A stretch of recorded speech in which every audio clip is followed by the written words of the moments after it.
Difícil, Carol, muito difícil resolver essa guerra. Mas antes de mais nada, muito bom dia para você, todo mundo que nos acompanha. É sempre um prazer estar com você e nossa audiência aqui no Novo Dia. Carol, por que eu digo que é muito difícil uma resolução desse conflito? Porque Hamas e Israel têm posições muito diversas sobre como encerrar a guerra.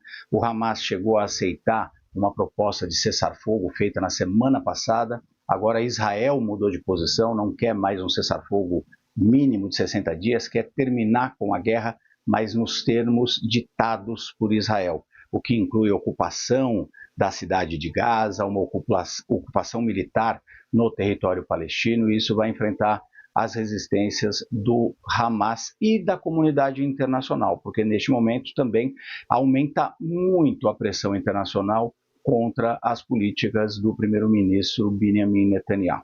Mas o Steve Witkoff, mais uma vez, fez promessas em nome do governo americano, repetindo aí o que o presidente Donald Trump já vinha falando desde o início do mandato dele, que essa seria uma guerra que poderia ser resolvida rapidamente. Ele falou coisas similares, por exemplo, sobre a Ucrânia e depois teve que recuar. Teve que aceitar a realidade de que é muito difícil você conseguir uma resolução para esses conflitos. Essa reunião de hoje, que vai acontecer na Casa Branca, segundo Steve Witkoff, pode ser muito importante para definir o futuro da faixa de Gaza. O Steve Witkoff e o próprio presidente Donald Trump se dizem otimistas, acreditando que a guerra pode acabar até o final deste ano. Agora, nós não temos nenhum detalhe de como vai acontecer essa reunião. Nós sabemos que o ministro das Relações Exteriores de Israel, Gideon Sa'ar, está nos Estados Unidos, vai ter uma reunião hoje também com o Marco Rubio, o secretário de Estado norte-americano, para tentar discutir também o futuro da faixa de Gaza. Mas nós não temos, por exemplo, nenhum representante dos palestinos, da autoridade palestina ou de qualquer outro órgão relacionado aí aos palestinos. Então, vai ser uma discussão entre aliados, entre os Estados Unidos, que são os maiores aliados de Israel, os que fornecem, inclusive, capacidade financeira e armamentos para Israel manter essa guerra contra o Hamas. O Donald Trump, no entanto, começa a ficar um pouco impaciente com o Benjamin Netanyahu, e ele também percebe que a comunidade internacional está cada vez mais pressionando o governo israelense para acabar com essa guerra.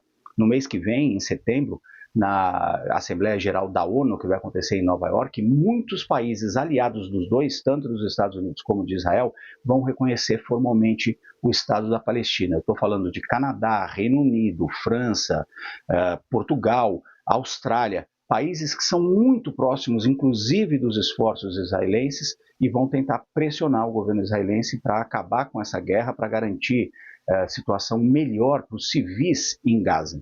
E por que essa pressão vem aumentando tanto sobre Israel nos últimos meses? Por conta do altíssimo número de vítimas, especialmente vítimas civis na faixa de Gaza. Nós temos mais de 62 mil mortos, vai bater em 63 mil mortos esta semana, pelo andar do altíssimo número de vítimas. E muitos ataques polêmicos, como aquele que aconteceu no início dessa semana contra um hospital no sul da faixa de Gaza, sabendo, claro, que hospitais devem ser preservados, segundo toda a legislação de guerra. A gente precisa lembrar também que existe uma outra pressão jurídica sobre Israel. O próprio primeiro-ministro Benjamin Netanyahu tem um mandado de prisão expedido contra ele pelo Tribunal Penal Internacional. Ele tem um status aí de procurado de guerra por ser acusado de usar a fome como uma arma de guerra contra os palestinos.